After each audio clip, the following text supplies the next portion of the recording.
Hello, this is Matthew Altenberg and this is my classic bob. We've added some green to really cause this bob just to pop. These things have been around since ancient Egypt and they're just absolutely beautiful, especially when done with some slight variations or twist. In this particular case, the color. First thing we do is take a look at our client's hair, see what we've got to start with. Then the center section is taken and 2 vertical sections taken in order to get started. The head is in the slight down position, and we're going to go ahead and cut this with 0 graduation. This allows the hair underneath to be slightly shorter than the hair on top. You need to test this one day on your client. Cut the whole head and then have them lift their head up and down. You'll see how the hair on top slides above this. Again, the sections are kept at 0 graduation and cut to the same line. It appears in these shots that there's a slight vertical down turn on this, but that's only because the head's in the down position and the neck is round. It's actually a straight line. Again, you can tell by having your client lift their head up and put their head down. The line changes.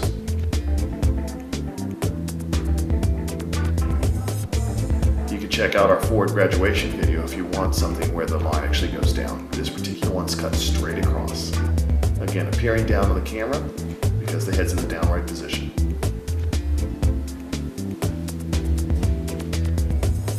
The guidelines followed and sections are just carried straight on up the head. If you look at the chin, you can see how I'm actually cutting straight because that's what position her head will be in when she lifts her head up. But again, it appears like a downward cut. One of the biggest mistakes I've seen with this. If you cut straight while the head is down, you're going to get a cut that creeps up. Again, using the chin as a guideline around the side and using 0 graduation.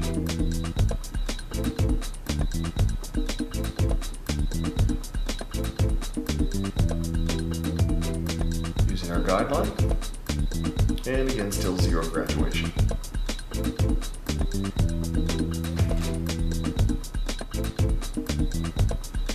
Chin as a guide. And I'm going to go and just check for balance because I may have gotten one side slightly longer.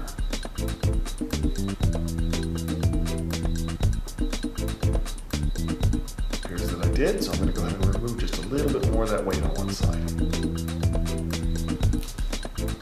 Always better to err on the side of leaving slightly longer and cutting shorter if necessary. Again, checking for balance. Looks good. Just seeing how it flows and moves. And we're going to go cut the fringe. It's a triangular section at the front of the head using the nape as the guide and the center parting. The hair is pulled forward and cut. I like where her fringe is falling now, so I'm just going to clean up the line. We need to do a slight connection of the side to the fringe. Just slight, just a few pieces. And again, we check for continuity. Dry the hair.